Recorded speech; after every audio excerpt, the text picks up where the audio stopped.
तुम्हारे connection cut जाएगा। और कनेक्शन कटने के बाद जैसे बिजली का कनेक्शन मिला हुआ है, जब तक कनेक्शन चालू है तो पंखा भी चल रहा है, कूलर भी चल रहा है, दूध भी बिलोया जा रहा है, पानी भी निकल रहा है और बल्ब भी जल रहा है। और जिसमें आपका ये कनेक्शन कट जाएगा सारी सुविधाएं बंद हो जाएंगी, ये ध्यान रखना है। अब वो तो दुखी था, जैसे परमात्मा की एक वाणी है कि मात पिता सुत स्त्री आलस बंधु कान और संत मिलन को जब चले ये अटका में आए। और इनका अटकाया अटके नहीं, संत मिलन को जाए कह कबीर सो संत आवागमन न साए। कहते हैं माता पिता बड़े हैं, बच्चे छोटे हैं, उनका ज्ञान समझ में आ गया तो उनको माता पिता रोकते हैं जिनको ज्ञान नहीं, कि खबरदार वहाँ जाता है, अपना काम नहीं करता, पढ़ता नहीं है, आश्रम में क्या तुझे खाने को मिल जाएगा। और जिनके माता पिता को ज्ञान समझ में आ गया, बच्चे बड़े हो गए, वो माता पिता को बाधा करते हैं, क्यों जाते हैं वहाँ पर, बड़े हो रास्ते में गिर जाओगे, पड़ जाओगे, क्या करोगे, घर पे भक्ति कर लो। या किसी की पत्नी बाधक बन जाती है, कोई बहका देती है दूसरी, ये तो बाबा बनेगा, तीसरे दिन जावे सत्संग में, बच्चा ने छोड़ देगा, तो वह बाधा करती है तो नहीं जाएगा वहाँ पर, मैं अपने घर चली जाएंगी, फलान कर दूंगी, फांसी खा कर मर जाएंगी। अब ये किसी की पत्नी अगर चाहती है भक्ति करूं, वो शराबी को अभी आदमी हो या वैसे कोई ठेकेदार बना हो, वो उस पत्नी ने नहीं आने देता। तो परमात्मा कहते हैं माता पिता सुत स्त्री, या फिर आलस, अब फिर देखोगे तब इस सत्संग में नहीं चलते, फिर चलेंगे, तो ये आलस भी जीव का दुश्मन होता है। परमात्मा ने प्रेरणा दी, चलते कहते हैं काल करे सो आज करे, आज करे सो अब, और पल में प्रलय हो जाएगी, फिर कराएंगे कब। और चौथा फिर बताया कि बंधु कान लोक लाज, लोक लाज के कारण भी हम दूर रह जाते हैं।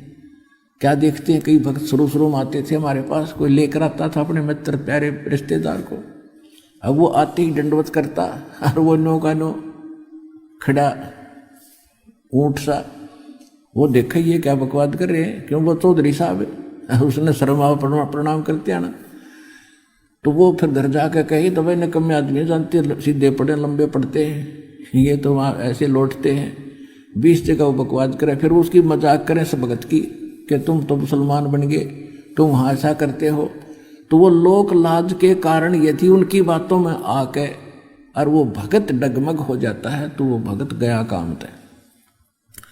तो परमात्मा कहते हैं इस लोक लाज से भी जो नहीं हिचकता और अपने उद्देश्य को नहीं छोड़ता, उसके विषय में कहते हैं कुल करनी के कारण है। कुल की करनी उनकी मर्यादाओं का निर्वाह करते करते और उसकी लोक लाज में हंसा गया बिगो, यानी भक्ति छोड़ गया तो उसका तो नाश हो गया। बिगो माने नाश हो गया, डूब गया, भक्तिहीन हो गया। और तब वो कुल के कर लेगा जब तू 4 पाया का हो, जब गधा बन के, भैंस बन के, गाय बन के बंधेगा, खुटेगा, तब वो कुल के सहारा देगा तेरे को। तो इन बातों को याद रखे, ये तो 2 दिन के लोक लाज, मृत्यु हुई और फिर पशु बने पाए तुम। तो फिर कहते हैं माता पिता सुत स्त्री आलस बंधु कान और संत मिलन को जब चलाइए अटका में आने, इनका अटकाया अटके नहीं। और फिर संत मिलन को जाए कह कबीर सो संत आवागमन न साए। एक भक्त कह रहा था,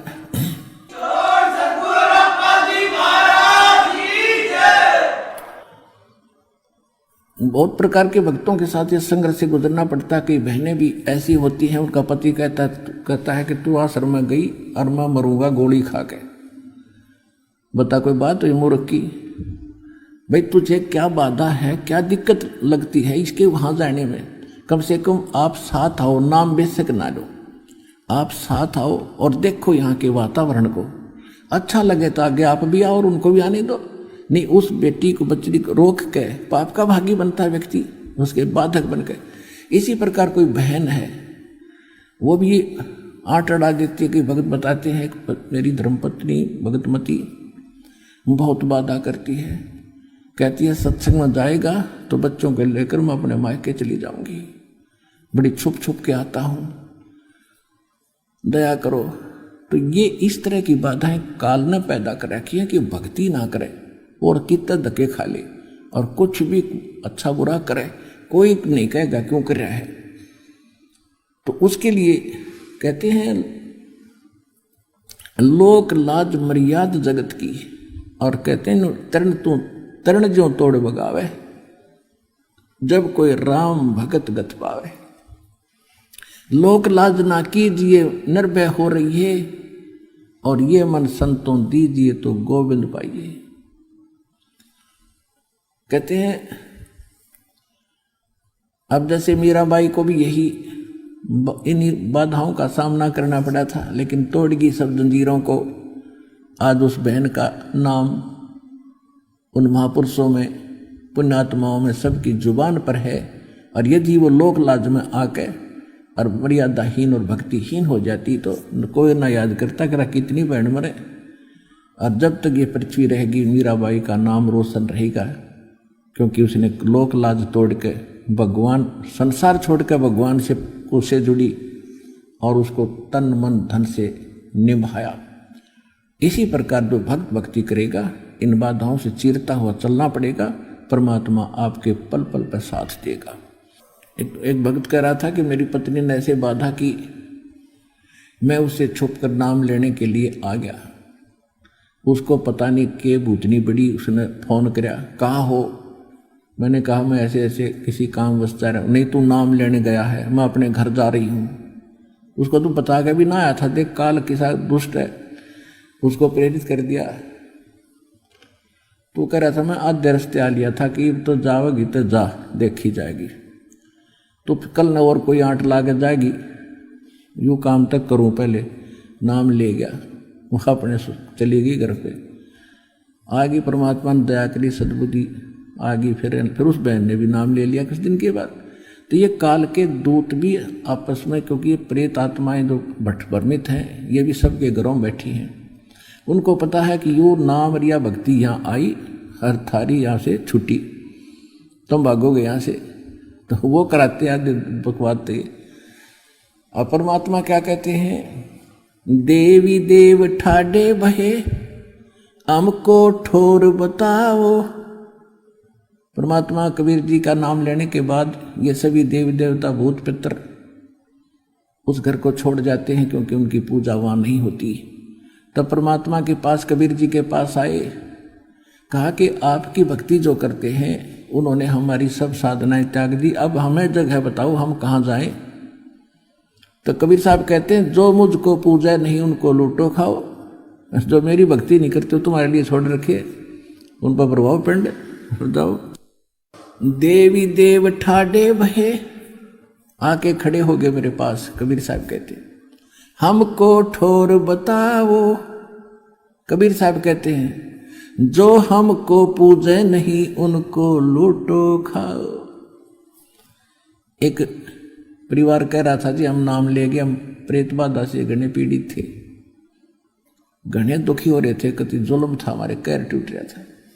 अब वो नाम लेने के बाद वो सारे हमारे थे, वो हमारे दादे परदादे, कोई मर रहा था, भाई भतीजे, वो सारा ग्रुप वहीं रहा करता। तो फिर वो निकल गए वहाँ से, वो दूसरे परिवारों में, वो तो सारे सपट्टे करा करते, उन्हें भी दुखी रखे थे, हम भी दुखी थे, वो भी इलाज कराते थे, हम भी कहीं से इलाज करा रहे थे, कुछ नहीं हुआ था। फिर वो हमसे निकल गए सारे और उनमें चले गए दूसरे परिवार वालों में, क्योंकि तो साज ले पितर थे सबके, कोई दादा था, कोई परदादा था, कोई चाचा ताऊ था। उनको ज़्यादा दिक्कत होने लगी तो गए फिर किसी के पास, इन झाड़ पूछ वालों के पास। उन्होंने कहा, और बूता बोला कि उनने तो अपना प्रबंध करवा लिया और वहाँ हम नहीं जा सकते। तो उस जो होते हैं झाड़ फूक करने वाले, वो कहने लगे उन्होंने कोई जंतर मंत्र कर दिया और तुम्हारे ऊपर छुड़वा दिए। वो इतनी बुद्धि उनके अंदर। और वो दूसरे सारे हमारे साथ भगत कह रहे थे, हमारे साथ लड़ने लगे कि तुमने जंतर मंत्र करवा दिया, सारे भूत हमारे छुड़वा दिए। तो हमने कहा, उनको समझा ही रखा था, बेटा कोई ऐसे होता ऐसा बताना चाहिए, हम किसी के भूत नहीं छुड़वाते। हमारे यहाँ जैसे किसी कमरे में ऑल आउट लगा दी। ऑल आउट लगने के बाद मच्छर नहीं रहते, वो भाग जाते। तो उन भक्तों ने तो ऑल आउट ला ली भगवान के नाम की भक्ति की। वो सारे मच्छर फिर पड़ोसी आएंगे जाएंगे, भाई कीते जाओ, फिर वो उन मच्छरों का क्या ठेका।